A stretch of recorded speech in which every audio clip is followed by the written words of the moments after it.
እባክህ አባቴን አድንልኝ እባክህ። እዮብ እባላለሁ። ለእናትና አባቴ ብቸኛ ልጅ ነኝ። አባቴ ድካም ምን እንደሆነ ማወቅ የሥራ ሰው ነው። ትልቅ የሀገር ባህል ልብስ መሸጫ ሱቅ አለው። አባቴ በየሄደበት ሁሉ ይዞኝ ይዞራል። የአባቴ እጅ ለእኔ ልክ እንደ እግዜር እጅ ነው። ከማንም በላይ የምመካበት፣ ዘላለም እንደማይለቀኝ የምተማመንበት እጅ። ከጓደኞቹ ጋር ተሰብስቦ አንድ ሁለት ሲል እኔን ለብቻ ያስቀመጠኝና ሚር እንዲያዝልኛል። እናቴ የሆነ ቀን ኧረ እባክህ ተው ይህንን ልጅ በየሄድክበት ሁሉ ይዘህ መዞር አቁም። ቢያንስ መጠጥ ቤት ስትገባ እንኳን ምን አለ ብቻህን ብትሄድ፣ በኋላ ቢራ እንዳይለምድና እንዳይቆጭህ አለችው። ኧረ እኔ የሚመር ነገር መጠጣት አልወድም አልኩ። እንዴ እንደሚመርና እንደማይመር በምን አወቅ? አባቴ ያፈጠጠብኝ። አምልጦኝ ባወራሁት ንግግር ደነገጥኩና አፌን ያዝኩ። እናቴ ከተቀመጠችበት ተነሳችና ይሄው አላልኩም ልጁ ቢራ ለምዷል፣ ይህ ሁሉ ያንተ ጥፋት ነው ያንተ ጥፋት ብላ ወገቧን ያዘች። አባቴ ወደ እኔ እያየ ንገረኝ እንጂ እየጠየቅኩ እኮ ነው። እንዴት ነው ቢራ እንደሚመር ልታውቅ የቻልከው? ልጁ ምን አርግ ብለን የምጨቀጭቀው? አሁን መጠጥ ቤት ይዘህ ሄድከው አንተ? ጉድ እኮ ነው አለች እናቴ ዝቅ ባለ ድምፅ። አባባ እኔ እኮ ሰዎች ቢራ ጠጥተው ከመጠጥ ቤቱ የተንገዳገዱ ሲወጡ ሳይ እስቲ እኔንም ያንገዳግደኛል ወይስ አንገዳግደኝ የሚለውን ለማወቅ ትናንት አንተ ያስተረፍከውን ቢራ ተደብቄ ጠጥቼ ነው። ሁለተኛ አይለምደኝም አልኩት። ትክክል ነህ፣ ከዚህ በኋላ ድጋሚ ይዤ ስለማልሄድ ሁለተኛ አይለምድም ብሎ ተነስቶ ወደ መኝታ ቤት ገባ። የእናትና አባቴ ፍቅር ያስቀናል። በልጅ አይምሮዬ ሁሌ ሳድግ የእነሱ አይነት ሕይወት ቢኖረኝ ብዬ እመኝ ነበር። እናቴ ሁሌ ማታ ከሥራ ሲመጣ እግሩን ታጥበዋለች። ካጠበችው በኋላ እግዚአብሔር አንቺን ባይሰጠኝ ምን ሆን ነበር፣ ተባረክ የኔ እናት ብሎ ግንባሯን ይስማታል። ማዕድ ላይ ስንቀርብ አባቴ እንጀራ ቆርሶ ከሰጠን በኋላ ነው ምንበላው። አባቴ ለእናቴ ሳይጎርሳት ለራሱ ቀድሞ በልተው አያውቅም። እሷን ካጎረሳት በኋላ ለእኔ ሊያጎርሰኝ እንጀራ እየጠቀለለ ወደፊት አድርገህ ትዳር ሲኖር ቀድመ ለሚስት ሳታጎርስ ለራስ እንዳትበላሽ ይለኛል። ወይ ግርማ ደግሞ አሁን እስቲ ምን ይሁን ብለህ ነው ለዚህ ሕፃን ልጅ ለትዳር የምታወራለት? አንዳንዴ እኮ እንዶ ታስገርመኛለህ። በል እስቲ እንካ ብላ ልታጎርሰው እጇን ትዘረጋና ሸውዳው ለራሷ ትጎርሳለች። ቆይ ጠብቂ ባልሰራልሽ ይላትና ይሳሳቃሉ። አባቴ ልብስ ሲሰፋ ሁሌ ከጎኑ ቁጭ ብዬ እንዳያደርጋል። ከትምህርት ጎን ለጎን ሙያ መልመድ አለብህ። ልክ እንደኔ ጠንካራ ሰራተኛ ከሆንክ ወደፊት አንተም ከዚህ 1000 እጥፍ የተሻለ ሱቅ ነው የሚኖር ይለኛል። አባቴ ቸርሰው ነበር። ጓደኞቹ ቸግሯቸው ብድር ሲጠይቁት ብድር ሳይሆን ስጦታ ነበር የሚሰጣቸው። በዚህም የተነሳ ከእናቴ ጋር ብዙ ጊዜ ይጋጫሉ። ተው ግርማ ተው፣ ቸርነትህን በልኩ አድርገው። ነገ አንተ ብትታመም ወይ የሆነ ነገር ብትሆን ከኪስ ውጭ የሚደርስልህ ዘመድ የለህም ትለዋለች። ዛሬን ጠብቆ በሕይወት ያኖረኝ መድኃኔዓለም ስለ ነገም ደሞስ ያውቃል ይላታል።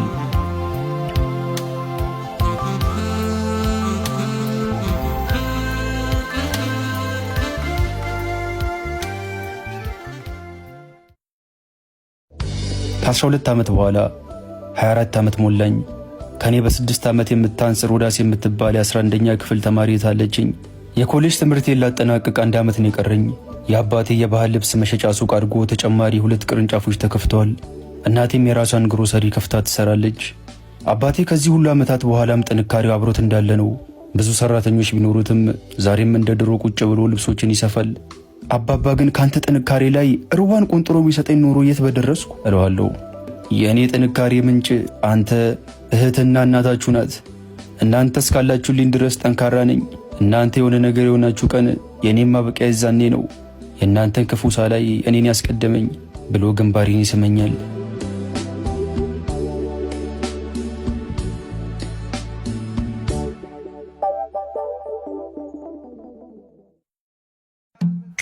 ከሩት ጋር የተዋወቅነው ሱቃችን አበሻ ቀሚስ ልትገዛ ከእናቷ ጋር መታ ነው። ብዙ ልብሶችን ካየች በኋላ ወደ አንደኛው አበሻ ቀሚስ እየጠቆመች ይሄኛው የሚያምር ይመስለኛል፣ እስቲ አውርድልኝ ልለካው አለችኝ። ከዚህኛው ይልቅ ግን ይሄ የሚያምርብሽ ይመስለኛል ብዬ ሌላ አበሻ ቀሚስ አውርጄ ሰጠኋት። ፊቷ ላይ ቅሬታ አየው። ግድ የለሽም የማያምር ከሆነ መጀመሪያ የሽውን በነጻ ትወስጂዋለሽ አልኳት። ፈገግ አለችና የሰጠኋትን ቀሚስ ተቀብላኝ ለመለካት ወደ ውስጥ ገባች። አበሻ ቀሚሱን ለብሳ ስትወጣ ልብ ደነገጠ። ታምራለች። እግዜር ጆሮዬ ስር ተጠግቶ ይህችን ሴት ለአንተን የፈጠርኳት ምንም ነገር ቢፈጠር እንዳትተዋት ብሎ ሹክ ያለኝ መሰለኝ። በዚያ ቅጽበት ሩቴን የሆነች ያህል ተሰማኝ።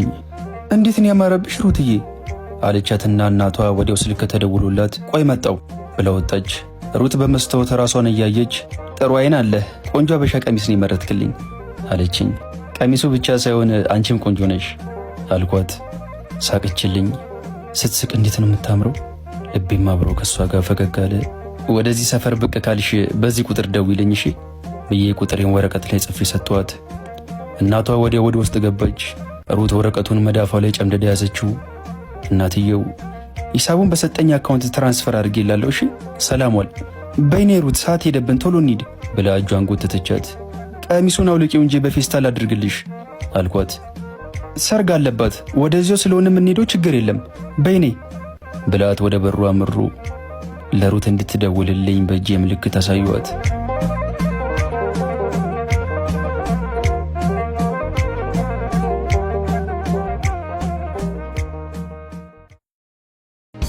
ከሩት ጋር መደዋወል፣ ማውራት፣ መገናኘት ጀመርን።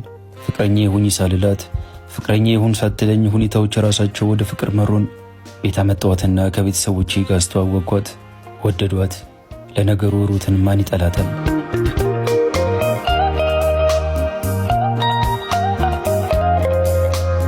የሆነ ጊዜ ከሩት ጋር ቁጭ ብለን ሩትዬ አልኳት። ወዬ መቼ ነው ግን አንቺ እስከ ቤተሰቦችሽ ጋር የምታስተዋውቂኝ? መልስ ሳትሰጠኝ ዝም አለች። የኔ ፍቅር ዝም አልሽኝ እኮ ምን ነው አልኳት። እጄም በእጆቿ ይዛ አይን አይኔን እያየች እዩ የኔ ቤተሰቦች እንደዚህ አይነት ነገር ላይ ትንሽ ከባድ ናቸው። በተለይ አባቴ ትምህርቴን ሳልጨርስ ምንም አይነት ነገር ውስጥ እንድገባ አይፈልግም። እንኳን ቤት ወስጄ አስተዋውቄ አይደለም ድንገት ራሱ ቢያውቅ ጉዴ ነው የሚፈለው አለችኝ። ፊቷ ላይ ያለውን ጭንቀት አየሁት። በቃ ትጨነቂ ሁሉም በጊዜ ይሆናል እሺ ብዬ ግንባሯን ሳምኳትና አቀፍኳት።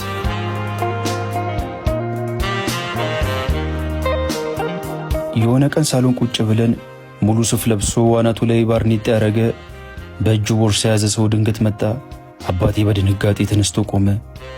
እናቴ ግራ በተጋባ ፊት አቤት ማን ልበል አለችው። ሰውየው ባርኔጣውን አወለቀና ፈገግ ብሎ እኔን እንኳን ከአቶ ግርማ ውጪ ሌሎቻችሁ የምታውቁኝ አይመስለኝም አለ። ሶስታችንም ወደ አባቴ ዞርን።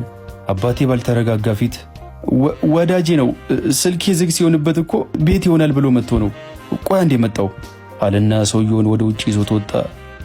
ሶስታችንም ግራ ገብቶን ተያየን። ከተቀመጥኩበት ተነሳውና የሳሎን ቤቱን መጋረጃ ገልጬ በመስኮት በኩል አየኋቸው። የሆነ ነገር እየተጨቃጨቁ ካወሩ በኋላ ሰውየው ማስጠንቀቂያ በሚመስል መልኩ ጣቱን አባቴ ላይ ቀስሮበት ሄደ።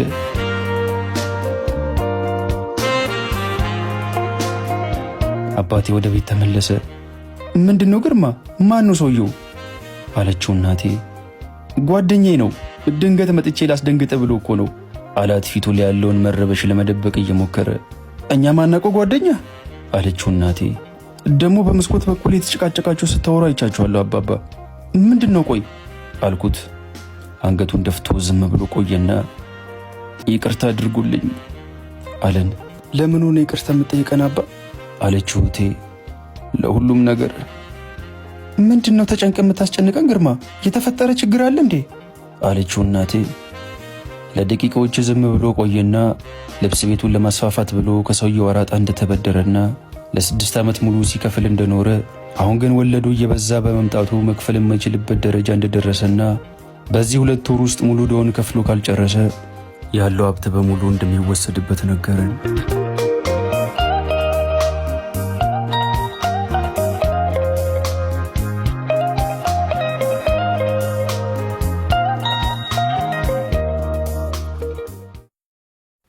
ቀስ በቀስ ነገሮች እየተቀያየሩ መጡ። የአባቴ 2 ሱቆች ተሸጡና አንዱ ብቻ ቀረ። እንደዛም ሆኖ ወዲያው መክፈል አልቻለም። መኪናው ተሸጠ። የቀረው የአባቴ ሱቅና የእናቴ ግሮሰሪ ተዘጋ። የቀረም ብቸኛ ንብረት ቤታችን ነበር።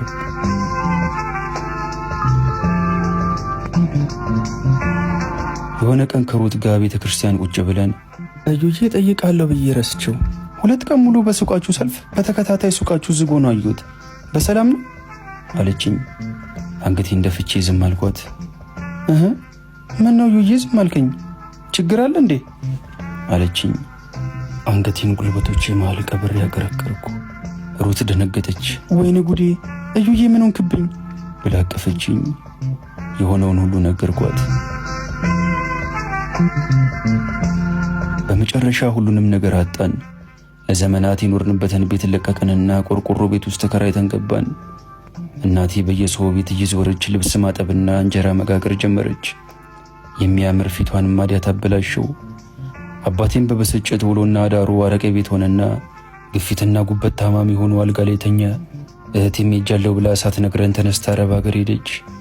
እኔም ትምህርቴን አቋርጬ ሊስትሮ መስራት ጀመርኩ።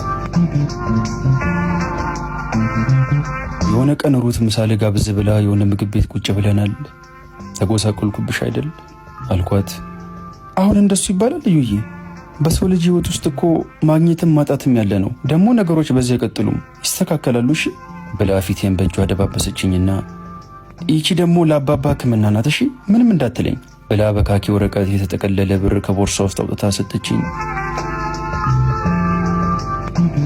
ሩት ሰው በሚያስፈልገኝ ሰዓት ሰውነቷን አሳየችኝ። ቤት ምግብ ይዛ እየመጣች አባባን ተጠይቋለች፣ ቡና ታፈላለች፣ ለእኔም የምቀይረው ልብስ ትገዛልኛለች። ሩት በድቅድቅ ጨለማ መሃል የፈነጠቀች ብርሃን ሆነችልኝ።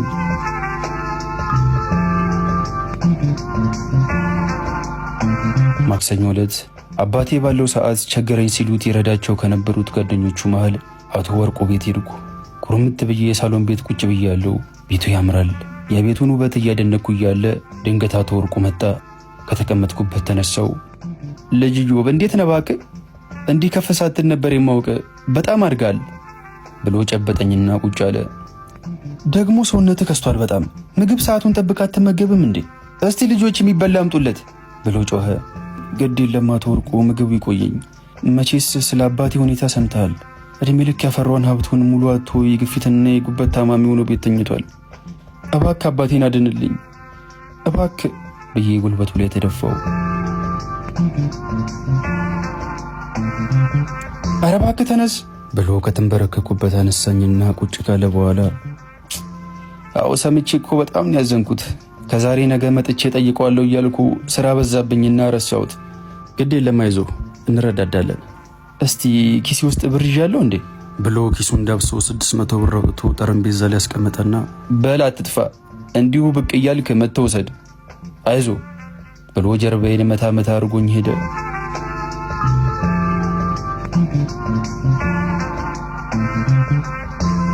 የሰጠኝን 600 ብር ከጠረጴዛው አንስቼ ልሄድ ከተቀመጥኩበት እንደተነሳው ቆይ ምግብ ይዤ መጥቻለሁ በልተህ ትሄዳለህ የሚል የሴት ድምፅ ሰማሁ።